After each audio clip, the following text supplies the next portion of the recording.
السلام عليكم ورحمة الله وبركاته. أعوذ بالله من الشيطان الرجيم. بسم الله الرحمن الرحيم. يا أيها الناس اتقوا ربكم الذي خلقكم من نفس واحدة وخلق منها زوجها وبث منهما رجالا كثيرا ونساء واتقوا الله الذي تساءلون به والأرحام إن الله كان عليكم رقيبا. يا مقلب القلوب ثبت قلبي على دينك. உள்ளங்களை புரட்டக்கூடியவனே, எனது உள்ளத்தை உனது மார்க்கத்தின் பால் நிலைபெறச் செய்வாயாக. ஆமீன். பிஸ்மில்லாஹிர் ரஹ்மானிர் ரஹீம். யா ஐயுஹல்லதீன ஆமனு தக்குல்லாஹ ஹக்க துகாத்திஹி வலா தமுத்துன்ன இல்லா வாங்து முஸ்லிமூன். நம்பிக்கையாளர்களே, நீங்கள் அல்லாஹ்வே அவனுக்கு பயப்பட வேண்டிய முறைப்படி உண்மையாக பயப்படுங்கள். முற்றிலும் அவனுக்கு வழிபட்டவர்களாக முஸ்லிம்களாகவே தவிர நீங்கள் இறந்துவிட வேண்டாம். இந்த வசனம் 3வது அத்தியாயம் 102வது வசனத்தில் அல்லாஹ் தாலா குறிப்பிட்டு காமிக்கின்றான். கண்ணியமிக்க அல்லாஹ்வின் நல்லடியார்களே, இன்றைக்கி நம்ம பார்க்க போகிற தலைப்பு என்ன அப்படின்றத தெரிஞ்சுக்கிறதுக்கு முன்னாடி நம்ம ஒரு சம்பவம், இப்போ நடந்துக்கிட்டு இருக்க ஒரு சம்பவத்தை நம்ம ஒரு உதாரணமாக கொண்டு நம்ம பயானோட தலைப்பை இன்ஷா அல்லாஹ் பார்ப்போம். நம்ம எல்லாருக்குமே தெரியும், ஜூலை 30ஆம் தேதியிலேருந்து ஆரம்பித்த ஒரு சம்பவம் தான். அதாவது வயநாடு குறித்து, கேரளாவுடைய வயநாடு சம்பவம் நம்ம எல்லார் மனசுலையுமே ஒரு கஷ்டத்தையும் ஒரு பாதிப்பையும் ஏற்படுத்தக்கூடிய ஒரு சம்பவமாக இன்றைக்கி வரைக்குமே இருக்குது. ஏன்னா இன்றைக்கி வரைக்குமே எத்தனை பேர் இன்னும் பூமி கடியில் இருக்காங்க, எத்தனை பேர் உயிரோடு இருக்காங்க, எத்தனை பேரை இன்னும் மீட்கணும் அப்படின்னு சொல்லிட்டு ஒன்றுமே புரியாத நிலைமையில தான் இன்றைக்கி இந்த வயநாடு சம்பவம் இருந்துக்கிட்டு இருக்கு. அல்லாஹ் எல்லா மக்களுக்கும், அங்கே வாழக்கூடிய எல்லா மக்களுக்கும் மன தைரியத்தை கொடுக்கணும். ஏன்னா அந்த ஒரு பாதிப்பில் இருந்து இன்னும் கண்ணால் பார்த்தவங்களும் சரி, அதில் பாதிக்கப்பட்டு மீண்டு வந்தவங்கலாம் இப்போ வரைக்குமே அவங்களுடைய உள்ளம் எப்படி இருக்கும் அப்படின்றது தெரியும். ஏன்னா அவங்களால தாங்க முடியாது. ஏன்னா கண்ணுக்கு எதிர்க்கலே அவங்களோட குடும்ப மக்கள் எல்லாத்தையும் ஒட்டுமொத்தமாக அந்த பூமி இழுத்துட்டு போகும்போது அவங்க எல்லாத்துக்குமே எந்த அளவுக்கு மன பாதிப்பை கொடுத்துருக்கோம். அல்லாஹ் தாலா தான் அவங்க எல்லாத்துக்குமே மன தைரியத்தை கொடுத்து அவங்களோட கஷ்டத்தெல்லாம் லேசாக்கி சீக்கிரமாக விரைவிலேயே அவங்களுடைய வாழ்வாதாரத்தை சரி பண்ணக்கூடிய பாக்கியத்தை அல்லாஹ் தாலா தான் கொடுக்கணும். நம்ம அதுக்காக அனைவருமே அவங்களுக்காக அதிகமாக துவா செய்யணும் இன்ஷா அல்லாஹ். இந்த சம்பவம் எதை நமக்கு உணர்த்துது, இதுலேருந்து என்ன நம்ம கற்றுக்க போகிறோம் அப்படின்றது தான் நம்ம இன்ஷா அல்லாஹ் இன்றைக்கி நம்ம பார்க்க போகிறோம். அல்லாஹ்வை பயந்து கொள்ளுமாறு எனக்கும் உங்களுக்கும் அல்லாஹ்வின் பயத்தை நினைவுபடுத்தியவளாக இன்ஷா அல்லாஹ் இந்த உரையை நம்ம ஆரம்பம் செய்கிறேன். அல்லாஹ் அவனுடைய அடியார்கள் மீது மாபெரும் அருளுடையவன், கருணையுடையவன், தன்னைத்தானே அர்ஹமுர் ராஹிமீன் அப்படின்னு சொல்லிட்டு கருணையாளன் என்று புகழ்ந்து கொள்கிறான். அந்த புகழ்ச்சிக்கு வேறு யாரும் தகுதியுடையவர்கள் இல்லை. நம்ம எல்லாருக்குமே தெரியும், அர்ஹமுர் ராஹிமினாக இருந்தாலும் சரி, ரஹ்மானாக இருந்தாலும் சரி, ரஹீமாக இருந்தாலும் சரி, கஃபூராக இருந்தாலும் சரி, எல்லாமே கஃபூர் ரஹீமாக இருந்தாலும் சரி, எல்லாமே அந்த புகழ்ச்சிக்கு தகுதியானவன் ஒருத்தர் மட்டும்தான், அல்லாஹ்வை தவிர வேறு யாருமே கிடையாது. அப்படிப்பட்ட அல்லாஹ், என் கோபத்தை விட எனது அன்பு, கருணை, அருள் தான் மிகைத்து நிற்கும் என்று தன்னுடைய சிஃபத்துகளை பற்றி அல்லாஹ் தாலா சொல்லி காமிக்கிறான். தன்னுடைய குணத்தை பற்றி, தன்னோட தன்மைகளை பற்றி அல்லாஹ் தாலா சொல்லி காமிக்கிறான்.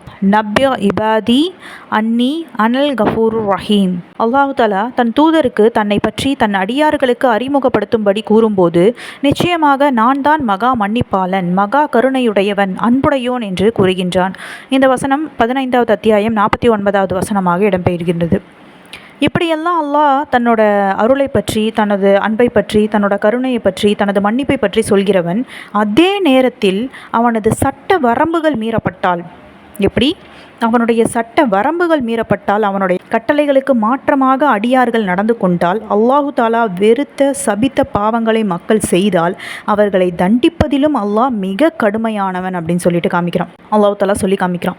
வ அன்ன அதாபி ஹுவல் அதாபுல் அலீம் அப்படின்னு சொல்லிட்டு சொல்கிறான். நபியே, எனது மன்னிப்பு, கருணையை பற்றி சொல்கின்ற அதே நேரத்தில் எனது அடியார்களுக்கு இதையும் சொல்லி வையுங்கள். எப்படி? எனது தண்டனை மாபெரும் கடுமையான தண்டனையாகும். அல்லாஹ் அக்பர். அல்லாஹ் நம்ம அனைவரையுமே அல்லாஹ்வுடைய தண்டனையிலிருந்து பாதுகாக்கணும். இந்த வசனம் 15வது அத்தியாயம் 50வது வசனமாக இடம்பெயர்கிறது. குர்ஆனில் அல்லாஹ் தன்னை பற்றி சொல்லும்போது ஷதீதுல் அதாப், ஷதீதுல் இகாப் அப்படின்னு சொல்லிட்டு தண்டனை கொடுப்பதில் கடுமையானவன், அல்லாஹுடைய தண்டனையை போன்று வேறு யாரும் தண்டனை கொடுக்க முடியாது அப்படின்னு சொல்லிட்டு சொல்கிறான். ஷரி உல் ஹிசாப் அப்படின்னு சொல்கிறான். அவன் விசாரிக்க வந்துவிட்டால் அவனை விட விரைவாக, தீவிரமாக வேறு யாராலையும் விசாரணை செய்ய முடியாது அப்படின்னு சொல்லிட்டு அல்லாஹ் தாலா சொல்கிறான். அப்போ நம்ம என்ன பண்ணணும்? அல்லாஹ் தாலாவை நம்ம எந்த அளவுக்கு பயப்படணும்? அல்லாஹ்வுடைய தண்டனையை குறித்து, அல்லாஹ்வுடைய வேதனை நம்மளை வேதனை செய்யும்போது அவனுடைய தண்டனையை குறித்து நம்ம எந்த அளவுக்கு அல்லாஹ் மேலே அந்த அச்சம் இருக்கணும் அப்படின்றத நம்ம உணர்ந்துக்கணும். அல்லாஹ் என்னதான் அவன் மாபெரும் கருணையாளனாக இருந்தாலும் சரி, மிகப்பெரிய மன்னிப்பவனாக இருந்தாலும் சரி, அல்லாஹ் தாலா தான் சொல்லி காமிக்கிறான். நீங்கள் கடல் நுரை அளவு பாவம் செஞ்சுட்டு வந்தாலும் நீங்கள் என்கிட்ட கையேந்தி பாவ மன்னிப்பு கேட்டால் நான் மன்னிக்கிறேன் அப்படின்னு சொல்லிட்டு சொல்லக்கூடிய அதே அல்லாஹ் தான் அல்லாஹ்வுடைய சட்ட வரம்புகளை மீறும் போது, அல்லாஹ் வெறுத்த சபித்த பாவங்களை மக்கள் செய்யும் போது கண்டிப்பாக அல்லாஹ் தாலாவும் கோபப்படுவான். அவன் கண்டிப்பாக நமக்கு தண்டனையும் கொடுப்பான் அப்படின்னு சொல்லிட்டு நம்ம ஒவ்வொருவரும் அல்லாஹ்வின் மீது அச்சமுடைய மக்களாக இருக்கணும். நம்முடைய நபிகள் நாயகம் ஸல்லல்லாஹு அலைஹி வஸல்லம் அவர்கள் ஒரு முறை பிரசங்கம் செய்து கொண்டிருந்த போது ஒரு விஷயத்தை பற்றி சொல்கிறாங்க. அது என்ன விஷயம் அப்படின்னு பார்க்கலாம். அரபுகளுக்கு நாசம் உண்டாகட்டும், மிகப்பெரிய தீமை அவர்களை எதிர்நோக்கி இருக்கிறது. யஜூஜ் மௌஜூஜ் உடைய அந்த தடுப்பிலிருந்து இந்த அளவு திறக்கப்பட்டிருக்கின்றது என்று ஸல்லல்லாஹு அலைஹி வஸல்லம் அவர்கள் தனது கட்டை விரலையும் அதற்கு அடுத்துள்ள விரலையும் வளையமாக வைத்து சொல்லி காட்டினார்கள். அப்போது ரசூல் ஸல்லல்லாஹு அலைஹி வஸல்லம் அவர்களுடைய மனைவிமார்களில் ஒருவர் கேட்கிறார், அல்லாஹ்வின் தூதரே, எங்களில் நல்லவர் இருக்கும் போதும் எங்களுக்கு அழிவு வருமா அப்படின்னு சொல்லிட்டு கேட்குறாங்க. அதுக்கு நம்முடைய நபிகள் நாயகம் ஸல்லல்லாஹு அலைஹி வஸல்லம் அவர்களோட பதிலை பாருங்கள். நம்ம எவ்வளவு பயப்பட வேண்டிய ஒரு விஷயத்தை பற்றி சொல்கிறாங்க அப்படின்றத கவனமாக கேட்கணும். ஆம், வரும், அல்லாஹுடைய தண்டனை வரும், அல்லாஹ்வின் அழிவு வரும், அல்லாஹ்வின் சாபம் இறங்கும், தீமை பாவம் மிகைத்து விட்டால் கண்டிப்பாக வரும் என்று கூறினார்கள். அல்லாஹ் அக்பர். இந்த ஹதீஸை அறிவிப்பவர் ஜைனப் ரலியல்லாஹு அன்ஹா அவர்கள். புகாரி கிதாபில் 3346வது ஹதீஸாக பதிவு செய்யப்பட்டிருக்கு. அடுத்ததாக அல்லாஹும் தன்னுடைய திருமறையில் இதே வார்த்தையை அல்லாஹ் தாலா சொல்கிறான். 8வது அத்தியாயத்தில் 25வது வசனத்தில் சொல்லி காமிக்கின்றான். வத்தகு ஃபித்னத்தன் லா துஸிபன்னல்லதீன லலமு மின்கும் ஹாசத்தன் வாலமு அன்னல்லாஹ ஷதீதுல் இக்வாப். நீங்கள் ஒரு வேதனையை பயந்து கொள்ளுங்கள், அது உங்களில் அநியாயக்காரர்களை மட்டுமே பிடிக்கும் என்பதல்ல, முடிவில் அது உங்களையும் சூழ்ந்து கொள்ளலாம். நிச்சயமாக அல்லாஹ் வேதனை செய்வதில் கடுமையானவன் என்பதையும் நீங்கள் உறுதியாக அறிந்து கொள்ளுங்கள் அப்படின்னு சொல்லிட்டு வல்ல ரஹ்மான் இந்த வசனத்தில் சொல்லி காமிக்கின்றான். அதாவது ஒருவர் தப்பு பண்ணுறாங்க அப்படின்னா, அதாவது அல்லாஹ் தடுத்த ஒரு விஷயத்தை, அல்லாஹ் வெறுத்த ஒரு விஷயத்தை, அல்லாஹ் தடை செய்த ஒரு விஷயத்தை ஒரு சமுதாயம் செய்யுது. அதை குறிப்பிட்ட நீங்கள் ஒரு சமுதாயத்தில் ஒரு பாதி பேர் நல்லவங்களாக இருக்கலாம், மீதி பேர் கெட்டவங்களாக இருக்கலாம். ஆனால் அல்லாஹ் தாலாவும் சரி, நம்முடைய நபிகள் நாயகம் ஸல்லல்லாஹு அலைஹி வஸல்லம் அவர்களும் சரி, ஹதீஸ்லையும் குர்ஆன் வசனத்தில் என்ன சொல்கிறாங்க அப்படின்னு பார்த்தீங்கன்னா, அந்த சமுதாயத்தில் தவறுகள் மிகைத்து விட்டால் அல்லாஹ் தாலா தண்டனையை அந்த பர்டிகுலர் மக்கள் மேலே மட்டும் கொடுக்க மாட்டான், அந்த சமுதாயம் முழுவதும் அழிக்கப்படும் அப்படின்றதுக்கு நம்முடைய நபிகள் நாயகம் ஸல்லல்லாஹு அலைஹி வஸல்லம் அவர்களுடைய ஹதீஸும் ஆதாரமாக இருக்குது. அல்லாஹ் தாலா தன்னோட திருமறையிலையும் அதை தான் சொல்கிறான். உங்களில் அநியாயக்காரர்களை மட்டுமே அது பிடிக்கும், அந்த வேதனையும் பிடிக்கும் அப்படின்றது கிடையாது, முடிவில் அது உங்களையும் சூழ்ந்து கொள்ளலாம் அப்படின்னு சொல்லிட்டு அல்லாஹ் தாலா சொல்கிறான். நிச்சயமாக அல்லாஹ் வேதனை செய்வதில் கடுமையானவன் அப்படின்றதையும் வல்ல ரஹ்மான் இந்த வசனத்தில் உணர்த்தி காமிக்கிறான். அல்லாஹ் தாலா குர்ஆனிலேயே இதற்காகவே ஒரு அழகான ஒரு வரலாற்றையும் சொல்லி காமிக்கின்றான். அந்த வரலாற்றை சொல்லி முடிக்கும் போதெல்லாம் இதில் உங்களுக்கு உபதேசம் இருக்கிறது, இதில் உங்களுக்கு அறிவுரை இருக்கிறது, இதில் அச்சமூட்டுகின்ற படிப்பினை இருக்கிறது அப்படின்னு சொல்லிட்டு அல்லாஹ் தாலா அந்த வசனத்தை முடிக்கிறான். அது என்ன அப்படின்றத பார்க்கலாம். சனிக்கிழமை வாசிகளை பற்றி அந்த சமுதாயத்தில் 3 விதமான கூட்டங்கள் இருந்தார்கள். ஒரு கூட்டம் அல்லாஹ்வுடைய கட்டளையை மீறி சனிக்கிழமையில் மீன் பிடிப்பதற்குண்டான தந்திரங்களை செய்து கொண்டிருந்தார்கள். அதாவது சனிக்கிழமை வாசி அப்படின்றது நமக்கு தெரியும். யூதர்களில் ஒரு கூட்டம் சனிக்கிழமை அல்லாஹ் தாலா சனிக்கிழமை மீன் பிடிக்கக்கூடாது அப்படின்றத தடை செஞ்சு வச்சுருந்தான் இல்லையா. அப்போ அதில் ஒரு 3 விதமாக அந்த கூட்டத்தை சமுதாயத்தில் உள்ள கூட்டத்தை பிரிக்கிறான். அது எப்படி அப்படின்னு பார்த்தீங்கன்னா, அந்த ஒரு கூட்டம் எப்படின்னா, அல்லாஹ்வுடைய கட்டளையை மீறி சனிக்கிழமையில் நம்ம மீன் பிடிக்கலாம் அப்படின்னு சொல்லிட்டு பிளான் பண்ணிக்கிட்டு இருக்க ஒரு கூட்டம். 2வது கூட்டம் என்ன பண்ணுது, நமக்கு என்ன, நாம அந்த தீமையை செய்கிறோம் அப்படின்னு சொல்லிட்டு வாயை மூடி இருக்கிற இன்னொரு கூட்டம். அதாவது அந்த மீன் பிடிக்காமல் நம்ம அல்லாஹ் நம்ம பயந்துக்கலாம், நம்ம மீன்லாம் பிடிக்க வேணாம், ஆனால் அவங்களையும் நம்ம தடுக்க வேணாம் அப்படின்னு சொல்லிட்டு நம்ம பாட்டு வாயை மூடிட்டு இருந்துக்கலாம், அவங்க பிடிச்சா என்ன பிடிக்கலனா என்ன அப்படின்னு சொல்லிட்டு ஒரு கூட்டம் இருக்குது. இன்னொரு கூட்டம் என்ன பண்ணுது அப்படின்னா, அவர்கள் அல்லாஹ்வை பயந்தார்கள், அல்லாஹ்வுடைய தண்டனை இறங்கி விடுமோ அப்படின்னு சொல்லிட்டு அவங்க பயந்தாங்க. அந்த மக்களிடத்திலேயே சென்று அந்த மக்கள் தங்களை இகழ்ந்தாலும், அதாவது அந்த மக்கள் நம்மளை திட்டினாலும் பரவாயில்ல, என்ன சொன்னாலும் பரவாயில்ல, நம்ம போய் அந்த மக்களுக்கு அறிவுரை சொல்லலாம் அப்படின்னு சொல்லிட்டு 3வது கூட்டம் இருக்குது. அதாவது என்ன பண்ணுது அந்த 3வது கூட்டம், அந்த தீமையை செய்யலை, தானும் செய்யலை, செய்கிறவங்கள போய் நம்ம தடுக்கலாம் அப்படின்னு சொல்லிட்டு அந்த 3வது கூட்டம் வந்து இருக்காங்க. என்ன சொல்கிறாங்க, செய்யாதீங்க, அந்த செய்கிறவங்க கிட்ட போய் ஃபஸ்ட்டு கூட்டத்துக்கிட்ட போய் இவங்க 3வது கூட்டம் வந்து சொல்கிறாங்க, நீங்கள் இந்த தவறை செய்யாதீங்க, அல்லாஹ்வுடைய தண்டனை வந்துடும், அல்லாஹ் தடுத்த பாவங்களை வந்து செய்வதற்கு நீங்கள் இந்த மாதிரிலாம் பிளான் பண்ணாதீங்க அப்படின்னு சொல்லிட்டு இவங்க தன்னால் முடிஞ்ச அறிவுரையை சொல்லிக்கிட்டே இருக்காங்க.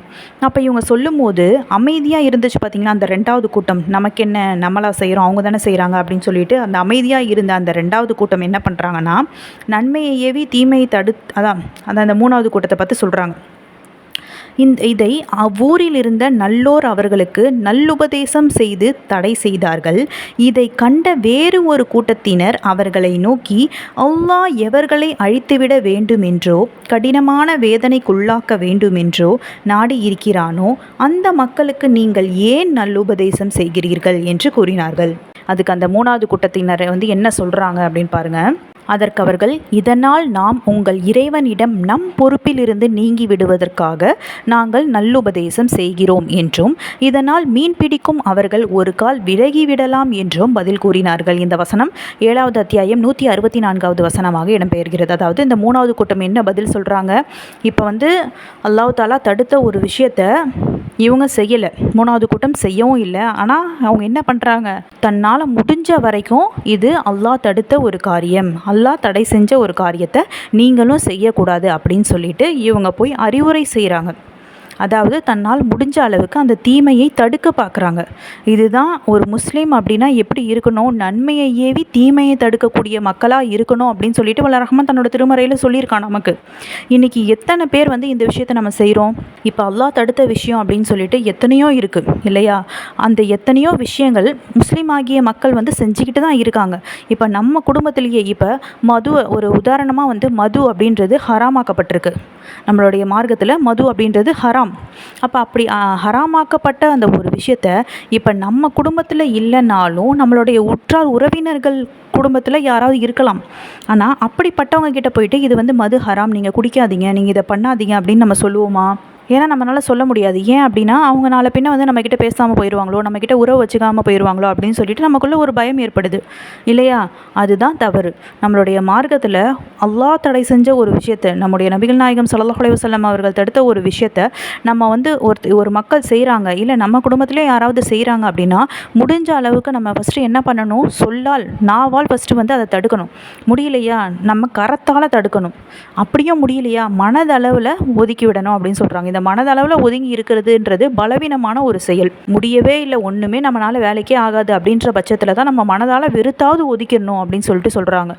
முகமாவது சொல்லிக்கணும், நீங்கள் பண்ணுறது தப்பு அப்படின்றத நம்ம அவங்களுக்கு உணர்த்தணும். அப்படின்னா இந்த முகத்தையாவது நம்ம வந்து சொல்லிக்கணும் அப்படின்னு சொல்லிட்டு தான் நம்மளுடைய மார்க்கம் நமக்கு வந்து கற்றுத்தருது. இன்றைக்கி எத்தனை பேர் நம்ம தீமையை தடுக்கக்கூடிய மக்களாக நம்ம இருக்கோம் அப்படின்னு சொல்லிட்டு ஒவ்வொருவருமே நமக்குள்ளேயே கேள்வி கேட்கக்கூடியவங்களாக இருக்கணும் இன்ஷா அல்லாஹ். இதை தான் இந்த வசனத்தில் சொல்கிறாங்க. இப்போ வந்து அந்த 3வது மக்கள் என்ன சொல்கிறாங்க, நான் இந்த மாதிரி வந்து தீமையை தடுத்துட்டேன், அப்போ அல்லாஹ் வந்து என்னை மறுமையில் கேள்வி கேட்க மாட்டான்ல, நான் வந்து தடை செஞ்சேன், ஆனால் வந்து அந்த தப்பை வந்து நீ செய்யலை, ஆனால் அவங்க செய்யும் போது நீ கம்முன்னு வேடிக்கை தானே பார்த்துக்கிட்டு இருந்த, நீ என்ன பண்ண அப்படின்னு சொல்லிட்டு அல்லாஹ் தாலா எங்களை கேட்க மாட்டான், அப்போ நான் இந்த பொறுப்பில் இருந்து நாங்கள் விளையிடலாம் இல்லையா, அதுக்காக நான் அவங்கக்கிட்ட போய் சொல்கிறேன். அது மட்டும் இல்லாமல் இப்போ நான் சொல்கிறது மூலயமா அவங்க அந்த மீன் பிடிக்கிறதுல இருந்து அவங்க விலையும் விடலாம்ல அப்படின்றதுக்காக நான் போய் சொல்கிறேன் அப்படின்னு சொல்லிட்டு இந்த வசனத்தின் மூலயமா அல்லாஹ் தாலா நமக்கு வந்து விளக்குறான். அப்போ நாளை மறுமையிலே வந்து அல்லாஹ்விடத்தில் சென்றால் அல்லாஹ் கேள்வி கேட்பான், நான் தடுத்த பாவத்தை அந்த மக்கள் செய்யும்போது நீ அவர்களை தடுத்தாயா அப்படின்னு சொல்லிட்டு அல்லாஹ் தாலா நம்மை ஒவ்வொருத்தரையும் பார்த்து அல்லாஹ் தாலா கேள்வி கேட்க தான் செய்வான். இந்த பூமியில் நான் தடுத்த எல்லா விஷயமும் நடந்துக்கிட்டு இருக்கும்போது நீ என்ன பண்ணிக்கிட்டு இருந்த, நீ வாயை மூடி சும்மா தானே இருந்த, நீ அதுக்காக என்ன முயற்சி செஞ்ச அப்படின்னு சொல்லிட்டு வல்ல ரஹ்மான் நம்மை பார்த்து கேள்வி கேட்கும்போது நம்ம என்ன செய்வோம், ஒன்றுமே பதில் இல்லை. அல்லாஹ் தாலா அங்கே கேட்கும்போது நம்ம என்ன சொல்லி அவங்ககிட்ட நம்ம தப்பிக்கிறது? அப்போ ஒவ்வொருவரும் நம்ம என்ன பண்ணணும், முடிஞ்ச அளவுக்கு நம்ம கண்ணு முன்னாடி ஏதாவது ஒரு தவறு நடக்குது அப்படின்னா நம்ம ஒன்றும் பயான் பேசியோ இல்லை மேடையில் ஏறி நம்ம மைக்கை பிடிச்சி கத்தியோ அல்லாஹ் வந்து இதை தடை செஞ்சுட்டான், நீங்கள் இந்த தப்பை செய்யாதீங்க, இதை செஞ்சிங்கன்னா உங்களுக்கு இப்படி ஆயிரும் அப்படி ஆயிரும் அப்படிலாம் நம்ம வந்து பேச வேணாம். நம்ம ஒவ்வொருத்தருமே நம்மளுடைய குடும்பத்தில் உள்ள தவறுகள், இப்போ நம்ம கண்ணு முன்னாடி நம்ம குடும்பத்தில் அல்லாஹ் தடுத்த ஒரு விஷயத்தை வந்து யாராவது ஒருத்தவங்க செய்கிறாங்க அப்படின்னா நம்ம முடிஞ்ச அளவுக்கு அவங்கள நம்ம திருத்த பார்க்கணும், அந்த விஷயத்தில் இருந்து அவங்கள விளக்க பார்க்கணும். ஒவ்வொரு குடும்பத்தில் உள்ள, அதாவது ஒருத்தர் அவங்கவுங்க குடும்பத்தை ஒழுங்கான முறையில் தவறுலேருந்து பாதுகாத்தாலே ஒட்டுமொத்த சமுதாயமே வந்து என்ன ஆகிரும், திருந்திர போகுது. நம்ம குடும்பத்தை வந்து ஒழுங்கான முறையில் அவங்கவுங்க ரெஸ்பான்சிபிலிட்டி, அவங்கவுங்க குடும்பத்துக்கு அவங்கவுங்க ரெஸ்பான்சிபிலிட்டி எடுத்துக்கிட்டாங்க அப்படின்னாலே அப்போ இந்த உலகத்தில் இருக்க எல்லா மக்களுமே வந்து திருந்திருவாங்க. அதுக்கான ஒரு முயற்சியை நம்ம எடுக்கணும். அதுதான் முக்கியம் இங்கே. நன்மையை ஏவி தீமையை தடுக்கக்கூடிய மக்களாக ஒவ்வொருத்தருமே வந்து இருந்தாங்க அப்படின்னா அப்போ இந்த நாட்டில் எல்லா தப்புமே வந்து ஒழிஞ்சிரும். அதற்கான முயற்சியை தான் நம்ம எடுக்காமல் இருக்கிறதுனால தான் இங்கே இந்த அளவுக்கு வந்து நடந்துக்கிட்டு இருக்கு. அதே மாதிரி அல்லாஹ் தாலா முடிவில் அவர்களுடைய தண்டனை எப்படி இறக்குறான் அப்படின்றத பாருங்கள். 7வது அத்தியாயத்தில் 166வது வசனத்தில் சொல்லி காமிக்கின்றான். ஆகவே தடுக்கப்பட்டிருந்த வரம்பை அவர்கள் மீறவே அவர்களை நோக்கி நீங்கள் சிறுமைப்பட்ட குரங்குகளாகி விடுங்கள் என்று சபித்து கூறினோம். அவ்வாறே அவர்கள் ஆகிவிட்டனர். அல்லாஹ் அக்பர். அல்லாஹ் தாலா என்ன சொல்கிறான், இந்த மாதிரி மீன் பிடிக்கிறதுக்காக தடை செஞ்ச விஷயத்தை அந்த மீன் பிடிக்கிறதுக்காக அவங்க என்ன பண்ணாங்க, பிளான் பண்ணிக்கிட்டு இருந்தாங்க இல்லையா? அப்போ அந்த தவறுக்காக அல்லாஹ் தாலா என்ன சொல்கிறான், நான் தடுக்கப்பட்டிருந்த வரம்பை அவர்கள் மீறவே அவர்களை நோக்கி நீங்கள் சிறுமைப்பட்ட குரங்குகளாக மாறிவிட்டார்கள். அந்த குரங்குகளாக யார் மட்டும்தான் மாறினாங்க? அந்த பிளான் பண்ணவங்க தான் மாறினாங்களா அப்படின்றதுக்கு உதாரணமாக அப்பாஸ் ரலியல்லாஹு அன்ஹு அவர்கள் இந்த வசனத்துக்கு விளக்கம் சொல்கிறாங்க. எப்படி சொல்கிறாங்க பாருங்கள். அந்த சனிக்கிழமையில் வரம்பு மீறி பாவம் செய்தவர்கள், மீன் பிடிக்க தந்திரம் செய்தவர்களை மட்டும்தான் அல்லாஹ் கண்டித்தான் என்று நீங்கள் நினைத்து கொள்ளாதீர்கள். அந்த முதல் கூட்டம் பிளான் பண்ணிக்கிட்டு இருந்தாங்களே, மீன் பிடிக்கலாம் அப்படின்னு சொல்லிட்டு யோசனை செஞ்சுக்கிட்டு இருந்தாங்களே, அவங்கள மட்டும் அல்லாஹ் தண்டிச்சான்னு நீங்கள் வந்து நினச்சிக்காதீங்க. யார் நன்மையை ஏவி தீமையை தடுக்கவில்லையோ அவர்களும் குரங்குகளாக மாற்றப்பட்டனர். அல்லாஹ் பாதுகாக்கணும். என்ன சொல்கிறாங்க, அந்த 2வது கூட்டமும் அமைதியாக இருந்துச்சுல, நமக்கு என்ன, நம்ம எதுக்கு சொல்லணும், அவங்க பிடிச்சா பிடிச்சிட்டு போட்டோம் அப்படின்னு சொல்லிட்டு நன்மையை ஏவி தீமையை தடுக்காமல் இருந்தாங்க பாருங்கள், அவர்களும் அல்லாஹ்வுடைய சாபத்திற்கு உள்ளானார்கள் அப்படின்னு சொல்லிட்டு சொல்கிறாங்க. அவர்கள் அந்த தீமையை செய்யலை, ஆனால் அந்த தீமை நடந்தபோது அதற்காக அவர்கள் என்ன பண்ணலை, முகம் சுளிக்கலை, அந்த தீமையை தடுப்பதற்கு எந்த ஒரு முயற்சியுமே அவங்க வந்து செய்யலை. அதனால் அவங்களும் என்ன பண்ணாங்க, அல்லாஹ்வுடைய தண்டனைக்கு ஆளானாங்க அப்படின்னு சொல்லிட்டு தெரியுது. அப்போ இது நன்மையை ஏவி தீமையை தடுக்காமல் வாயை மூடிட்டு இருந்தாலும் அல்லாஹ்வுடைய மிகப்பெரிய வேதனை சோதனை எல்லாமே அந்த மக்கள் மீதும் இறங்கும் அப்படின்றது தெரியுது.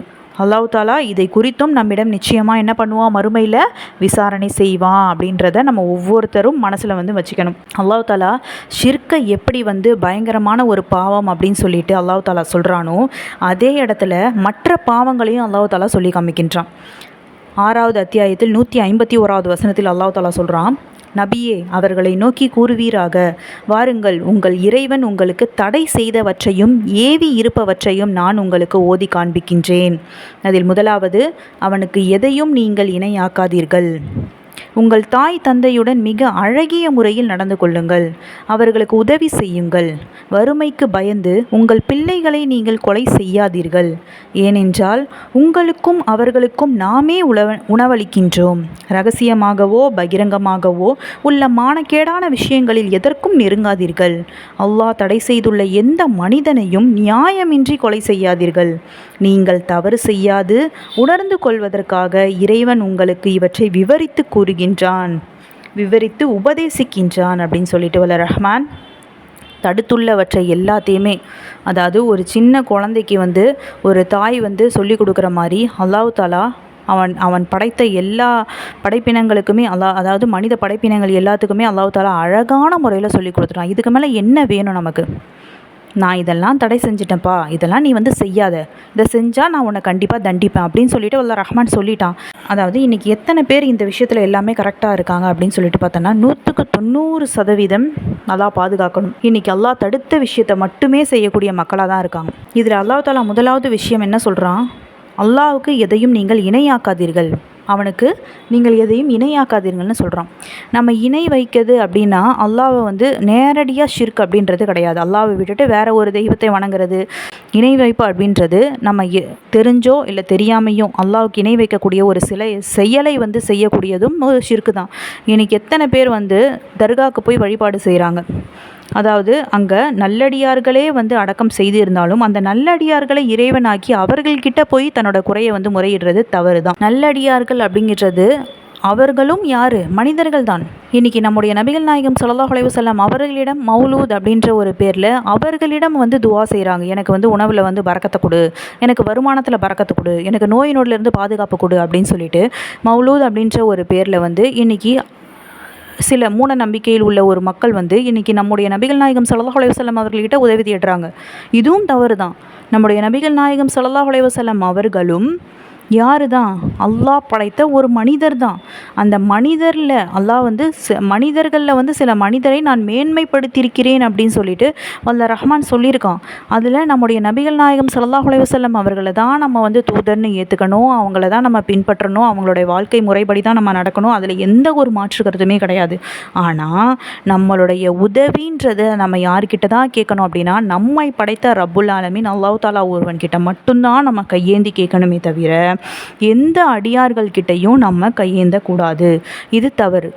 இன்றைக்கி வந்து நம்ம என்ன நினைப்போம், இதெல்லாம் வந்து ஷிர்க்கு கிடையாது அப்படின்னு சொல்லிட்டு தெரியாமையே சில பேர் தெரிஞ்சும் இதை பண்ணுறாங்க. சில பேர் தெரியாமையே நம்ம வந்து நல்லடியார்கள்கிட்ட நம்ம வந்து துவா செஞ்சோம்னா, ஏன்னா வந்து அவங்க ஓதி இந்த மாதிரி வந்து ஆலிம் கிட்டையும் நிறைய ஆலிம்கள், அறிஞர்கள், ஹஸ்ரத்மார்கள் இந்த மாதிரி அவங்கெல்லாம் வந்து நல்லடக்கம் செய்யும்போது அவங்கக்கிட்ட போயிட்டு நம்ம வந்து உட்காந்து குர்ஆன் ஓதுறது, யாசின் ஓதுறது, இந்த மாதிரி வந்து துவா செய்கிறது இதெல்லாம் தவறு தான்.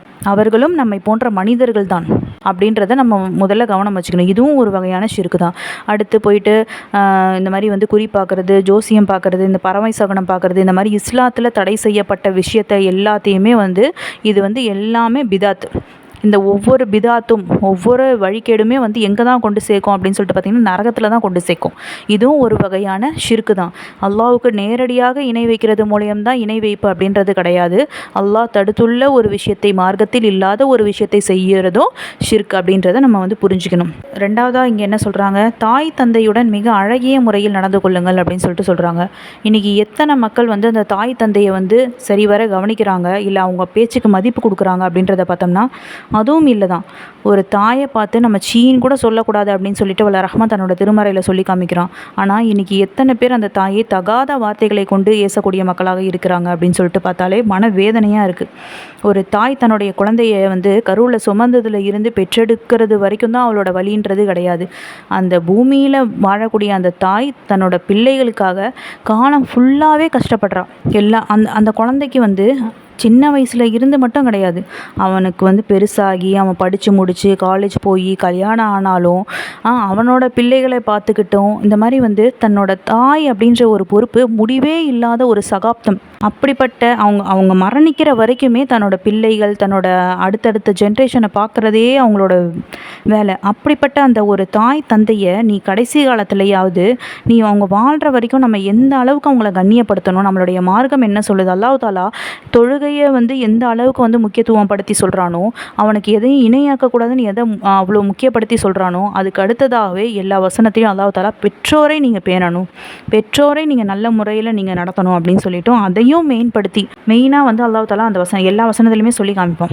அப்போ இன்றைக்கி அப்படி சொல்லியும் இன்றைக்கி எத்தனை பேர் வந்து அந்த பெற்றோரை சரிவர நடத்துகிறாங்க, எந்த அளவுக்கு கண்ணியத்தை கொடுக்குறாங்க, எந்த அளவுக்கு தாயை வச்சு பார்த்துக்கிறாங்க, எந்த அளவுக்கு தந்தையை வச்சு பார்த்துக்கிறாங்க அப்படின்னு சொல்லிட்டு பார்த்தோம்னா நமக்கே எல்லாருக்குமே தெரியும். ஆனால் ஆம்பளை பிள்ளை இன்றைக்கி எத்தனை பேர் வந்து அந்த தாயை சரிவர வச்சுக்கிறாங்க, கவனிக்கிறாங்க அப்படின்னு சொல்லிட்டு பார்த்தோம்னா கிடையாது. அந்த தாயை வந்து எத்தனையோ மக்கள் கண்டுக்கிறதே கிடையாது.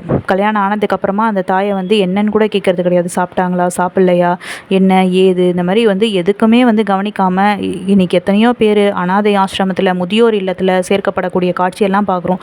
அது மட்டும் இல்லாமல் அதையும் விட வந்து என்னென்னா ரோட்டோரத்தில் பிச்சை எடுத்துக்கிட்டு ஒரு எந்த அளவுக்கு சொல்லும் போதே நமக்கு வந்து ரொம்ப கஷ்டமாக இருக்குது. அந்த அளவுக்கு இன்றைக்கி வந்து பெற்றோரோட நிலைமை வந்து கேள்விக்குறியாக இருக்குது. இதெல்லாம் வந்து அல்லாஹ் என்ன சொல்கிறான், இதெல்லாம் தடுத்தவற்றை ஏவி இருக்கிறது, அதாவது நன்மை, இதெல்லாம் நன்மை, நீ இதை செய்யணும், இதை நீ செய்யக்கூடாது அப்படின்னு சொல்லிட்டு சொல்கிற விஷயத்தில் அல்லாஹ் தாலா இதை சொல்கிறான். ஃபஸ்ட்டு விஷயம் எனக்கு இணை வைக்கக்கூடாது, ரெண்டாவது விஷயம் நீ தாய் தந்தையை நல்ல முறையில் பார்த்துக்கணும்னு சொல்கிறான். இன்றைக்கி அதுலேயும் என்ன ஆச்சு, தாய் தந்தையை நல்லா பார்த்துக்கிறதுலையும் 90% வந்து மக்கள் நல்லா பார்த்துக்கிறது கிடையாது. தாயாக மதிக்கிறது கிடையாது, தந்தையாக மதிக்கிறது கிடையாது, அவங்க பேச்சை கேட்கறது கூட கிடையாது. உனக்கு என்ன, நீ என்ன அப்படின்ற மாதிரி, உனக்கு வயசாகிடுச்சு மூலையில் போய் உட்கார, அந்த அளவுக்கு வந்து இன்றைக்கி வந்து பெற்றோர்களை வந்து பேசக்கூடிய மக்களாக மாறியாச்சு. இப்போ இதையும் வந்து இன்றைக்கி மக்கள் வந்து நடத்திக்கிட்டு தான் இருக்காங்க. அடுத்து மூணாவது என்ன சொல்கிறான், வறுமைக்கு பயந்து உங்கள் பிள்ளைகளை நீங்கள் கொலை செய்யாதீர்கள், ஏனென்றால் உங்களுக்கும் அவர்களுக்கும் நாமே உணவளிக்கின்றோம் அப்படின்னு சொல்லிட்டு வல்ல ரஹ்மான் சொல்லி காமிக்கின்றான். இன்றைக்கி எத்தனை பேர் இது வந்து ஃபஸ்ட்டு வந்து பெண் சிசு கொலை அப்படின்னு சொல்லிட்டு இருந்துச்சு, பொம்பளை புள்ள பிறந்தா கொலை செய்கிற பழக்கம்லாம் இருந்துச்சு. இன்றைக்கி வந்து மாற்றமாக ஆயிடுச்சு. எப்படி அப்படின்னா, வறுமைக்கு பயந்து இன்றைக்கி என்ன பண்ணுறாங்க, ஒரு வீட்டில் ஒரு 2 பொம்பளை புள்ள பிறந்துருச்சு, 3ஆவதாகவும் பொம்பளை பிள்ளையே பிறந்துச்சு அப்படின்னா என்ன பண்ணுறாங்கன்னா, உடனே இப்போ இருக்கிற இருக்கிற காலகட்டத்தில் வந்து பிள்ளை பிறக்கிறது அப்படின்றதே வந்து ஒரு ரொம்ப கஷ்டமாயிருச்சு இல்லையா? இப்போ எல்லாருமே வந்து எனக்கு இத்தனை வருஷமாக குழந்தை இல்லை, இத்தனை வருஷமாக குழந்தை இல்லைன்னு சொல்லிட்டு ஹாஸ்பிட்டலாக போய் ஏறி ட்ரீட்மெண்ட்டு அப்படி இப்படிலாம் பார்க்குறாங்க இல்லையா? அப்போ 10-15 வருஷமாக குழந்தை இல்லாதவங்களுக்கு இந்த மாதிரி இருக்கிறவங்க என்ன பண்ணுறாங்க, எனக்கு 3 பொம்பளை பிள்ளையாயிருச்சு, 4 பொம்பளை பிள்ளையாயிருச்சு, அப்போ அடுத்தும் நான் வந்து பெற்றுக்கிறது பொம்பளை பிள்ளையாக இருந்தால் இப்போ போய் என்ன பண்ணுறாங்கன்னா விற்பனை பண்ணுறாங்க. அல்லாஹ் தாலா என்ன சொல்லியிருக்கான், அந்த வறுமைக்கு பயந்து நீங்கள் குழந்தைங்களை கொல்லாதீங்கன்னு தானே சொல்லியிருக்கான். நான் போய் இப்படி விற்றுடுறேன், அவங்களுக்கு வந்து நான் ஹெல்ப் பண்ணுற மாதிரி ஆயிரும் அப்படின்னு சொல்லிட்டு குழந்தைய நம்ம சேல்ஸ் பண்ணுறாங்க. இன்றைக்கி உள்ள சமுதாய மக்கள், நம்மளுடைய இஸ்லாமிய மக்கள், முஸ்லீம் மக்கள் தெரிஞ்சு இந்த மாதிரியே வந்து பண்ணுறாங்க. அல்லாஹ் இதிலிருந்தும் நமக்கு வந்து பாதுகாக்கணும். வறுமைக்கு பயந்து அப்படின்றது, ஏன்னா அல்லாஹ் தாலாவே ஒரு வாக்குறுதியை கொடுத்துட்டான். என்ன கொடுத்துருக்கான், நான் வந்து உனக்கும் சரி உன்னோட பிள்ளைகள், நீ எத்தனை பிள்ளைகளை பெற்றெடுத்தாலும் அதுக்கும் சரி உணவளிக்கிறவன் நான் அப்படின்னு சொல்லிட்டு அல்லாஹ்வுடைய வாக்குறுதி அப்படின்றது அதுதான். அவன் தானே உங்களை படைச்சான். அவனுடைய வாக்குறுதி அப்படின்றது அவன் வந்து ஏமாற்ற போகிறது கிடையாது. அது வந்து மனுஷங்கள் தான் வந்து வாக்கு கொடுத்தா மீறுவாங்களே தவிர நம்மை படைத்த ரப்புல் ஆலமீன் மீற மாட்டான். அப்படி மாபெரும் உண்மையாளன் உனக்கு ஒரு வாக்குறுதி கொடுத்ததுக்கப்புறமா நம்ம என்ன பண்ணுறோம், இன்றைக்கி இதுலேயும் வந்து என்ன பண்ணுறோம், அவனுக்கு மாற்றமாக தான், அவன் தடை செஞ்ச ஒரு விஷயத்தை தான் இன்றைக்கி முஸ்லீம் மக்கள் செஞ்சுக்கிட்டு இருக்காங்க. அடுத்தது, ரகசியமாகவோ பகிரங்கமாகவோ உள்ள மானக்கேடான விஷயங்களில் எதற்கும் நெருங்காதீர்கள் அப்படின்னு சொல்லிட்டு சொல்கிறோம். ரகசியம் மானக்கேடான ஒரு விஷயத்தை வந்து நீங்கள் எதுவுமே பண்ணாதீங்க அப்படின்னு சொல்லிட்டு சொல்கிறோம். இதில் நம்ம ஜினாவையும் நம்ம எடுத்துக்கலாம். இன்றைக்கி ஜினான்றதும் பெருகிடுச்சு. இப்போ ஒரு சில நாடுகளில் வந்து அந்த ஜினா எப்படி இருக்குது அப்படின்னு பார்த்தீங்கன்னா, வெளிப்படையாகவே அது வந்து ஹலால் அப்படின்ற மாதிரி ஆயிடுச்சு. ஜினாக்கு அது எவ்வளோ பெரிய ஒரு பாவமான ஒரு செயல். அப்படிப்பட்ட அந்த பாவமான ஒரு செயலை இன்றைக்கி வந்து ஹலால் அப்படின்ற ஒரு முறையில், அதாவது என்ன சொல்கிறது, தடுக்கப்படாத ஒரு விஷயமா வெளிப்படையாக யார் வேணால் இருந்துக்கலாம், யார் கூட வேணால் இருந்துக்கலாம் அப்படின்னு சொல்லிட்டு வெளிப்படையாக எந்த ஒரு கூச்சநாச்சமும் இல்லாமல் செய்யக்கூடிய ஒரு நாடுகள்லாம் இன்றைக்கி வளர்ந்துருச்சு. அதுக்கு எந்த அரசாங்கமும் எந்த ஒரு சட்டமும் விதிக்கலை, நீ இதை செய்யக்கூடாது அப்படின்னு சொல்லிட்டு எந்த ஒரு பிரேக் ரூல்ஸும் அங்கே வந்து போடலை. ஏன் அப்படின்னா அரசாங்கத்துக்கு அவங்க காசு கொடுத்துட்டானுங்க. அவங்க காசு கொடுத்ததுனால அரசாங்கமும் எதுவும் வாயை திறந்து எதுவும் சொல்ல மாட்டாங்க. அப்போ அங்கே வந்து இது வந்து ஹலால் அப்படின்ற மாதிரி இது பாட்டு நடந்துக்கிட்டு தான் இருக்குது. ஆனால் அல்லாஹ் தாலா அதெல்லாம் நீங்கள் வந்து செய்யக்கூடாது, ஜினான்றது மார்க்கத்தில் பாவம், தடை செஞ்சுருக்கான். அல்லாஹ் தாலா தடை செஞ்ச ஒரு விஷயம், ரகசியமாகவோ பகிரங்கமாக உள்ள மானக்கேடான விஷயங்களில் எதற்குமே நீங்கள் வந்து நெருங்காதீங்க அப்படின்னு சொல்லிட்டு ரஹ்மான் சொல்கிறான். இன்றைக்கி அதுவும் வந்து அது நடந்துக்கிட்டு தான் இருக்குது.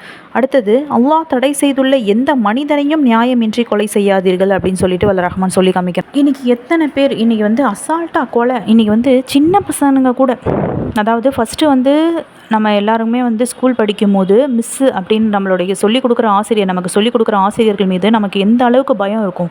நம்ம ஹோம்ஒர்க் பண்ணிட்டு வரலனா பயப்படுவோம், லேட்டாக வந்தால் பயப்படுவோம், ஏதாவது தப்பு செஞ்சால் பயப்படுவோம், அவங்க அடிச்சிருவாங்க, திட்டிடுவாங்க அப்படின்னு சொல்லிட்டு இப்போ வரைக்குமே நமக்கு சொல்லிக் கொடுத்த ஆசிரியர்களை பார்த்தா ஒரு மரியாதையும் பயமும் கண்டிப்பாக இருக்கும் எல்லாருக்குமே. ஆனால் இன்றைக்கி இருக்கிற காலகட்டத்தில் ஸ்டூடெண்ட்ஸை பார்த்து மிஸ்ஸு பயப்படுறாங்க. அந்த அளவுக்கு காலம் வந்து மாறிடுச்சு. இன்றைக்கி அந்த அளவுக்கு உலகம் வந்து சின்ன பசங்கக்கிட்டேயே சின்ன பசங்களே வந்து தேவையில்லாத கேவலமான வார்த்தைகளை பேசக்கூடிய மக்களாக மாறிட்டானுங்க. சின்ன பையன் வந்து அப்படியே பெரிய ரவுடி ஆகிட்டான், நான் வந்து தாதாவாயிட்டேன், நான் ரவுடி ஆகிட்டேன், நான் இத்தனை பேரை கொலை பண்ணேன், நான் இங்கே வந்து ஜெயிலுக்கு போயிட்டு வந்தேன் அப்படி இப்படின்னு சொல்லிட்டு அசால்ட்டாக இன்றைக்கி தப்பு எல்லாமே இன்றைக்கி தப்புனே தெரியாமல் இன்றைக்கி அசால்ட்டாக சுற்றிக்கிட்டு இருக்க மக்களை தான் நம்ம வந்து பார்க்குறோம். அதுதான் ரொம்ப மனசு கஷ்டமாக இருக்குது. இப்போ நம்ம வந்து ஒரு தப்பு செஞ்சிட்டோம் அப்படின்னா அந்த தப்பை நினச்சி நம்ம வந்து வருந்தணும். தெரியாமல் நம்ம செஞ்சிட்டோம், இனிமேல் அந்த தப்பை செய்யக்கூடாது, நம்ம உடனே அல்லாஹ் கிட்ட பாவ மன்னிப்பு கேட்டுறோம். இதுதான் ஒரு தப்பு. அதாவது பாவ மன்னிப்பு கேட்குறதுக்கான ஒரு ரூல்ஸே வந்து என்ன அப்படின்னா, ஒரு தவறை நீங்கள் செஞ்சிட்டிங்க அப்படின்னா அந்த தவறை நீங்கள் திருப்பி செய்யவே கூடாது. அந்த தவறை நினச்சி நம்ம மனசாலையாவது வருந்தணும். அதுக்கப்புறம் அல்லாஹ் கிட்ட இந்த தவறை குறித்து மன்னிப்பு கேட்கணும். இதுதான் அந்த ஒரு பாவ மன்னிப்போட ஒரு ரூல்ஸ் அப்படின்ட்டு பார்த்தோன்னா இப்படி தான் இருக்கும். ஆனால் இன்றைக்கி அந்த தப்பை வந்து தப்பா, நான் என்ன தப்பு செஞ்சேன் அப்படின்னு கேட்டுட்டு அசால்ட்டாக போய்கிட்டு இருக்காங்க. அந்த அளவுக்கு உலகம் வந்து இன்றைக்கி அவ்வளோ கேவலமாக மாறிக்கிட்டு இருக்குது. நம்ம என்ன தான் வந்து ஒரு பிள்ளையை வந்து பொத்தி வீட்டில் வளர்த்தாலும் அவர்களுடைய பழக்க வழக்கம், அதாவது ஸ்கூல் போக, அதுக்கப்புறம் வெளியில் விளையாட்டுக்கு போகும்போது இந்த மாதிரி அவங்களோட பிஹேவியர் வந்து 4 பசங்களோட சேரும்போது அப்படியே டோட்டலாக வந்து சேஞ்ச் ஆகி, அதாவது மார்க்கத்துக்கு அகெயின்ஸ்டாக இருக்குது. இதெல்லாம் நினைக்கும் போது உண்மையாகவே ரொம்ப கவலையாக இருக்குது. இந்த அளவுக்கு வந்து இந்த உலகம் வந்து மாறிடுச்சு. அதாவது இங்கே எதுக்கு இந்த விஷயத்தை நம்ம சொல்கிறோம் அப்படின்னு பார்த்தீங்கன்னா, நியாயமின்றி கொலை செய்யாதீர்கள் அப்படின்னு சொல்கிறோம். எந்த மனிதனும் நியாயமின்றி கொலை செய்யாதீங்க அப்படின்னு சொல்கிறான். இன்றைக்கி இதுதான் இன்றைக்கி அசால்ட்டாக சின்ன பசங்களாக இருந்தாலும் சரி, பெரியவங்களாக இருந்தாலும் சரி, யாரை எதுக்கு கொலை செய்கிறோம் அப்படின்றதுலாம் இல்லை. இன்றைக்கி வந்து மனுஷங்கக்கிட்ட இருக்கிற அந்த இரக்கம் அப்படின்ற குணம் போயிடுச்சு, மனிதாபிமானம் அப்படின்ற ஒரு குணம் போயிடுச்சு. மனசுலேருந்து அல்லாஹ் தஆலா எடுத்துட்டான். யார் மீது நீங்கள் இறக்கம் காட்டலையோ அல்லாஹ் உங்கள் மீது இறக்கம் காட்ட மாட்டேன் அப்படின்னு சொல்லிட்டு சொல்லும்போது, இன்றைக்கி அந்த மக்கள் மனசில் அப்படின்ற இறக்கம் அப்படின்ற ஒரு குணமே வந்து இன்றைக்கி இல்லாமல் போயிடுச்சு. அப்போ இந்த வசனத்தில் சொன்ன எல்லா விஷயத்தையுமே இன்றைக்கி முஸ்லீமில் ஆகிய நம்முடைய இஸ்லாமிய மக்களே வந்து இதை செஞ்சுக்கிட்டு தான் இருக்காங்க. அதாவது அல்லாஹ் தடுத்த விஷயத்தை தான் இன்றைக்கி கிட்டத்தட்ட 90% மக்கள் வந்து அல்லாஹ் தடுத்த விஷயத்தை வந்து செஞ்சுக்கிட்டு இருக்காங்க. அதில் அடுத்ததாக லாஸ்ட்டாக அவன் எப்படி சொல்லி முடிக்கிறான், நீங்கள் தவறு செய்யாது உணர்ந்து கொள்வதற்காக இறைவன் உங்களுக்கு இவற்றை விவரித்து உபதேசிக்கின்றான் அப்படின்னு சொல்லிட்டு வல்ல ரஹ்மான் இந்த வசனத்தை முடித்து காமிக்கின்றான். நீங்கள் தவறு செஞ்சிடக்கூடாது, நீங்கள் இந்த வசனத்தின் மூலயமா நீங்கள் இதெல்லாம் தவறுன்னு நீங்கள் உணர்ந்துக்கணும் அப்படின்றதுக்காக இந்த வசனத்தில் வந்து என்ன சொல்கிறேன், நான் உங்களுக்கு உபதேசம் செய்கிறேன் அப்படின்னு சொல்கிறான். ஆனால் இன்றைக்கி என்ன உபதேசம் நீ செஞ்சாலும் நான் இப்படி தான் போவேன் அப்படின்னு சொல்லிட்டு அல்லாவுக்கே மாற்றமாக, அல்லாவுடைய வசனத்துக்கு அல்லாவுடைய வார்த்தைக்கே மாற்றமாக நடக்கும்போது அல்லாவுடைய கோபப்பார்வை நம் மீது இறங்குமா இறங்காதா? கண்டிப்பாக நிச்சயமாக இறங்கும். அல்லாஹ் நம் அனைவரையுமே பாதுகாக்கணும். முடிந்த அளவுக்கு நம்மை நன்மையை ஏவி தீமையை தடுக்கக்கூடிய மக்களாக நம்ம இருக்கணும். இப்போ ஏன்னா அல்லாஹ்வுடைய வேதனை தண்டனை அப்படின்றது சாதாரண ஒரு விஷயம் இல்லைன்னு நம்ம பார்த்துட்டோம். ஏன்னா அவன் என்ன சொல்கிறான், நான் எந்த அளவுக்கு கருணையாளன் அன்புடையோனாக இருந்தாலும் ஒரு தவறு சட்ட வரம்புகள் வந்து ஒரு பாவம், நான் தடுத்த மிகப்பெரிய சபித்த வெறுத்த பாவம் வந்து ஒரு சமுதாயத்தில் மிகைத்து நிற்குமே, ஆனால் அந்த இடத்தில் என்னுடைய கோபம் என்னுடைய தண்டனை மிக கடுமையானதாக இருக்கும் அப்படின்னு சொல்லிட்டு வல்ல ரஹ்மான் தன்னோட திருமறையில் சொல்லி காமிக்கிறான். அதை தான் நம்ம இவ்வளோ நேரம் பார்த்துட்டு வரோம். அப்போ முடிஞ்ச அளவுக்கு அல்லாஹ் தஆலா தடுத்த விஷயத்திலிருந்து நம்மையும் நம்மளை வந்து காப்பாற்றிக்கணும்.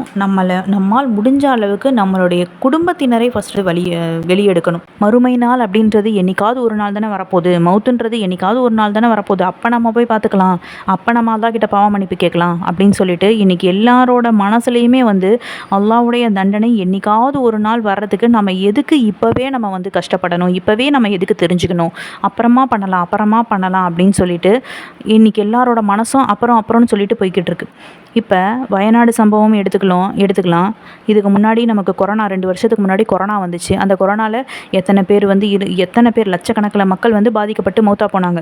அப்போ அதெல்லாம் போயிடுச்சு. இப்போ அந்த கொரோனா முடிஞ்சதுனால இப்போ கொரோனாவை பற்றி யாருமே இப்போ கவலைப்படுகிறது இல்லை. இப்போ இந்த வயநாட்டில் இந்த மாதிரி ஒரு சம்பவம் நடந்து இது என்ன ஒரு மாதம் நம்மளால் பேசுவோமா, அதுக்கப்புறம் என்ன ஆகும், அவ்வளோதான், அதோட மறந்துட்டு நம்ம வேலையை பார்த்துட்டு போயிடுவோம். இப்போ அதுக்கப்புறம் திருப்பியும் அந்த வயநாடுக்கு சுற்றுலா போகிறவங்க, டூரிஸ்ட் பிளேஸ் தானே அது சுற்றுலா போகிறவங்க போய்கிட்டு தான் இருப்பாங்க. அதோட அந்த இன்சிடெண்ட் வந்து மறந்து போயிடும்.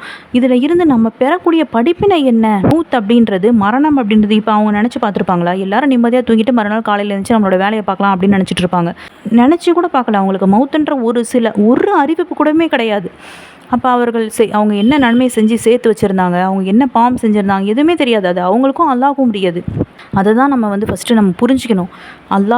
நம்ம இந்த உலகத்தில் வந்து செய்யக்கூடிய அமல்கள் மட்டும்தான் மறுமையில் நமக்கு வந்து பயனளிக்கும். முடிஞ்ச அளவுக்கு நான் வந்து நாளைக்கு செஞ்சுக்கிறேன், இன்றைக்கி நான் தொழுவில், சரி நான் நாளைக்கு தொழுதுக்கிறேன், அப்படிலாம் நம்மளால இருக்க முடியாது. மரணமும் சரி அழிவும் சரி இந்த மாதிரி இயற்கை சீற்றத்தினால தான் வந்து அழிவு ஏற்படுது அப்படின்லாம் நினைக்கக்கூடாது. அந்த இயற்கை சீற்றமும் யாருனால தான் ஏற்படுது, அல்லாஹ் தஆலா மட்டும்தான். அல்லாஹ் தஆலால தான் இப்போ வயநாடு சம்பவம் நார்மலாக வந்து நம்ம இயற்கை சீற்றத்தினால தான் ஏற்பட்டுச்சு அப்படின்னு சொல்லிட்டு மற்றவரோட பார்வைக்கு வேணால் நம்ம வந்து அது தெரியும். ஆனால் அந்த இயற்கை சீற்றத்தையும் உண்டாக்குறது யார்? அல்லாஹ் தஆலா தான். இது நீங்கள் நல்லா யோசிச்சு பார்த்தா நமக்கு நல்லாவே தெரியும். இப்போ ஒரு காற்று அசையணும் அப்படின்னா அல்லாஹ்வுடைய உத்தரவுப்படி தான் அந்த காற்று அசையுது. ஒரு மழை வருது அப்படின்னா அல்லாஹ் கிட்டேருந்து தான் மழை வருது. அந்த மழை பற்ற ஞானம் என்னிடமே இருக்குது அப்படின்னு சொல்லிட்டு வல்ல ரஹ்மான் சொல்லி காமிக்கிறான். அப்போ மழை வரதா இருந்தாலும் சரி, காற்று வரதா இருந்தாலும் சரி, வெள்ளம் வரதா இருந்தாலும் சரி, புயல் வரதா இருந்தாலும் சரி, பூகம்பம் வரதா எதுவாக இருந்தாலும் அல்லாஹ்வுடைய உத்தரவின்படி அல்லாஹ்வுடைய கட்டளைப்படி தான் வருதே தவிர யாருனாலையும் வந்து ஏற்படுறது கிடையாது இல்லையா? அப்படிப்பட்ட அந்த விஷயம் ஏற்படுது அப்படின்னா எதனால் ஏற்படுது, அப்போ அங்கே என்ன நடக்குது, நம்ம எப்படி அதுக்கு கேர்ஃபுல்லாக இருக்கணும், அல்லாஹ்வுடைய தண்டனையில் இருந்து நம்ம எப்படி பாதுகாப்பு பெறணும் அப்படின்றத ஒவ்வொருவரும் நமக்குள்ளேயே நாம் என்ன சொல்கிறது, நம்ம வந்து தயார்படுத்திக்கணும். ஒவ்வொரு நாளும் அவனுக்கு முறைப்படி நம்ம தொழ வேண்டியதை நம்ம நல்ல முறையில் தொழுவணும். அவனுக்கு அதாவது எல்லாமே அவனுக்கு கிடையாது. தொழுகிறதா இருந்தாலும் சரி, நம்ம சதக்கா கொடுக்குறதா இருந்தாலும் சரி, நோன்பு வைக்கிறதா இருந்தாலும் சரி, ஜக்காத் கொடுக்குறதா இருந்தாலும் சரி, எந்த ஒரு நன்மையான விஷயத்தை நம்ம செஞ்சாலும் அது அல்லாஹ்வுக்காக செய்கிறது கிடையாது, நமக்கு நாமே செஞ்சுக்கிறது. அல்லாஹ் தஆலா நம்ம கிட்ட எந்த இடத்துலையுமே வந்து அவன் தேவையற்றவன், அவனுக்கு எந்த ஒரு தேவையுமே கிடையாது. நீ தொழுதா தொழு, தொழலைன்னா தொழாத, அது உனக்கு தான் தண்டனை. மறுமையில் கேட்கக்கூடிய முதல் கேள்வி தொழுகையை பற்றி தான். அந்த தொழுகை நீ சரியான இருந்தால் தான் நீ அடுத்த கேள்விக்கே நீ போக முடியும். அல்லாஹ் எந்த விஷயத்துலையும் நம்மக்கிட்ட இருந்து அவன் தேவையற்றவன். அப்போ நம்ம எல்லா விஷயத்தையும் நம்ம யாருக்காக தான் செய்கிறோம்? நமக்காக செய்கிறோம். அப்போ நமக்காக செய்யணும் அப்படின்னா அப்போ என்ன பண்ணணும்? முடிஞ்ச அளவுக்கு அந்த மறுமைக்கான நிலை எப்படின்றது, மறுமை நாள் என்னைக்காவது வருது அப்படின்றது கிடையாது. அந்த மறுமைக்காக நம்ம எப்போவுமே தயாராக இருக்கணும். அதுதான் முக்கியம். இந்த உலகத்தில் நம்ம எதுக்காக நம்ம தேடி காலையிலேருந்து நைட்டு வரைக்கும் ஓடிக்கிட்டே இருக்குமோ எந்த ஓட்டத்துக்குமே மறுமையில் பயனளிக்காது. நீ ஓடக்கூடிய ஓட்டம் உன்னுடைய நன்மைக்காக மட்டுமே நீ ஓடணும். நான் காலையிலேருந்து என் கணவனுக்கு நான் சமைக்கணும், பிள்ளைங்களுக்கு சமைக்கணும், நான் கணவனுக்கு இதை பிடிக்கும், என் பிள்ளைங்களுக்கு இதை பிடிக்கணும், நான் இது செய்யணும் அது செய்யணும் அப்படின்னு சொல்லிட்டு ஓடிட்டுருக்கிறதுனா மறுமையில் அந்த அல்லாஹ் அதை கேள்வி கேட்க மாட்டான். நீ தொழுதியா, நீ சதக்கா கொடுத்தியா, நீ அண்டை வீட்டாரோட சண்டை போட்டியா, நீ இந்த மாதிரி ஒருத்தங்க தப்பு செஞ்சுட்டு இருந்தாங்க, உன் குடும்பத்தில் ஒரு தப்பு நடந்துக்கிட்டு இருந்துச்சு, நான் தடுத்த தப்பு அதை நீ உன் குடும்பத்துலேருந்து நீ தடுத்தியா, இந்த மாதிரி விஷயத்தை அல்லாஹ் தஆலா நம்மக்கிட்ட கேட்பான். நம்ம இந்த உலகத்தில் என்ன செய்கிறோமோ அதுதான் மறுமையில் நமக்காக நிற்கும். நம்ம குர்ஆன் ஓதுறது, நம்ம முடிஞ்ச அளவுக்கு நல்ல வார்த்தைகளை பேசுகிறது, நன்மையை ஏவி தீமையை தடுக்கிறது, இந்த மாதிரி நன்மையான விஷயம் மட்டும்தான் மறுமையில் நமக்கு பயனளிக்கும். இதை முதல்ல நம்ம நல்லா புரிஞ்சுக்கணும். அதை விட முக்கியம் அல்லாஹ்வுடைய தண்டனையை குறித்து நம்ம மனசில் ஒவ்வொருத்தருக்கும் பயம் ஏற்படணும். அல்லாஹ் எல்லா விஷயங்களில் இருந்தும், அல்லாஹ் தடுத்த விஷயங்களில் இருந்து அல்லாஹ் நம்ம அனைவரையுமே பாதுகாக்கணும். அது மட்டும் இல்லாமல் முடிந்தவரை நம்ம என்ன செய்யணும்? நாமும் தவறு செய்யக்கூடாது, பிறர் செய்யும் தவறையும் நம்ம கண்டிக்கக்கூடிய இடத்துல நம்ம இருக்கணும். ஒரு முஸ்லீம் எப்படி இருக்கணும் அப்படின்றதுக்கு உதாரணமாக நம்முடைய நபிகள் நாயகம் ஸல்லல்லாஹு அலைஹி வஸல்லம் அவங்க ஒரு ஹதீஸை அறிவிக்கிறாங்க பாருங்கள். அல்லாஹ்வின் சட்ட வரம்புகளுக்கு கட்டுப்பட்டு நடப்பவனுக்கும் அவற்றை மீறி நடப்பவனுக்கும் உதாரணம் ஒரு சமுதாயத்தை போன்றதாகும். அவர்கள் கப்பலில் தங்களுக்கு இடம் பிடிப்பதற்காக சீட்டு குலுக்கி போட்டார்கள். அதன்படி அவர்களில் சிலருக்கு கீழ்த்தளத்திலும் மேல்தளத்திலும் இடம் கிடைத்தது. கீழ்த்தளத்தில் இருந்தவர்களுக்கு தண்ணீர் தேவைப்பட்ட போது அதை கொண்டு வர அவர்கள் மேல்தளத்தில் இருப்பவர்களை கடந்து செல்ல வேண்டியிருந்தது. அதனால் மேலே இருந்தவர்களுக்கு சிரமம் ஏற்பட்டது. அப்போது கீழ்த்தளத்தில் இருந்தவர்கள் தமக்குள் நாம் தண்ணீருக்காக நம்முடைய பங்கில் கீழ்த்தளத்தில் ஓட்டையிட்டு கொள்வோம், நமக்கு மேலே இருப்பவர்களை தொந்தரவு செய்யாமல் இருப்போம் என்று பேசிக்கொண்டார்கள். அவர்கள் விரும்பியபடி செய்து கொள்ள அவர்களை மேல்தளத்தில் உள்ளவர்கள் விட்டுவிட்டால் கப்பலில் இருப்பவர்கள் அனைவரும் அழிந்து போவார்கள். ஓட்டையிட விடாமல் அவர்களின் கரத்தை பிடித்து கொண்டால்தான் அவர்களும் தப்பித்து பிழைத்து கொள்வார்கள், அனைவரும் தப்பி பிழைத்து கொள்வார்கள் அப்படின்னு சொல்லிட்டு நுஅ்மான் இப்னு பஷீர் ரலியல்லாஹு அன்ஹு அவர்கள் இந்த ஹதீஸை அறிவிக்கிறார்கள். இந்த ஹதீஸ் புகாரி கிதாபில் 2493வது ஹதீஸாக பதிவு செய்யப்பட்டிருக்கு. கப்பலில் பயணம் செஞ்சுட்டு போய்கிட்டு இருக்காங்க. அப்போ கிரவுண்ட் ஃப்ளோரில் அவங்களுக்கு தண்ணி தேவைப்படுது. ஆனால் ஃபஸ்ட் ஃப்ளோர் தாண்டி தான் நம்ம தண்ணி எடுக்கணும். அப்போ அந்த ஃபஸ்ட் ஃப்ளோருக்கு அப்பப்போ போய் தண்ணி எடுத்து எதுக்கு நம்ம அவங்கள டிஸ்டர்ப் பண்ணணும்? அதனால் நம்ம கீழ்த்தளத்துலேயே நம்மளோட ஃபஸ்ட் கிரவுண்ட் ஃப்ளோர்லேயே நம்ம ஓட்டை போட்டு தண்ணி எடுத்துக்கலாம். அப்போ அவங்க ஓட்டையை போட்டு தண்ணி எடுத்துக்கிட்டாங்க அப்படின்னா என்ன ஆகும்? ஓட்டை போட்டது மூலயமா கடலில் இருக்க தண்ணி எல்லாம் கப்பலில் வந்துடும். கப்பல் ஃபுல்லாக மூழ்கி போய் எல்லாரும் அழிஞ்சு போவாங்க. இதை பார்த்துக்கிட்டு அந்த ஃபஸ்ட் ஃப்ளோரில் இருக்கவங்க சும்மா சரி ஓகே அவங்க ஓட்டை போட்டு தண்ணி எடுத்துக்கிட்டோம், நம்மளை டிஸ்டர்ப் பண்ணாமல் இருந்தால் சரி அப்படின்னு சொல்லிட்டு விட்டுட்டா என்ன ஆகும்? ஒட்டுமொத்தமாக எல்லாருமே அழிஞ்சு போயிடுவாங்க. இதுதான் நன்மையை ஏவி தீமை தடுக்கணுன்றதுக்கு உதாரணமான ஒரு சிறப்பான ஒரு ஹதீஸ்னே சொல்லலாம். இப்போ அவங்க என்ன பண்ணணும்? அவங்க ஃபஸ்ட் ஃப்ளோரில் இருக்கவங்க இங்கே இதை போடக்கூடாது, போட்டால் நம்மளும் மூழ்கி போயிடுவோம் அப்படின்னு சொல்லிட்டு அவங்கள தடுக்கணும். அவங்க ஒரு தீமையை செய்கிறாங்க. அப்போ அவங்கள தடுக்கிறது மூலயமா இவங்களும் காப்பாற்றப்படுவாங்க, அவங்களும் காப்பாற்றப்படுவாங்க. ஒரு சிறப்பான ஒரு ஹதீஸை நம்முடைய நபிகள் நாயகம் ஸல்லல்லாஹு அலைஹி வஸல்லம் அவங்க நமக்கு சொல்லி கொடுத்துருக்காங்க. அல்லாஹ்வுடைய சட்ட வரம்புகளை பேணக்கூடியவனாக யார் இருக்கணும்?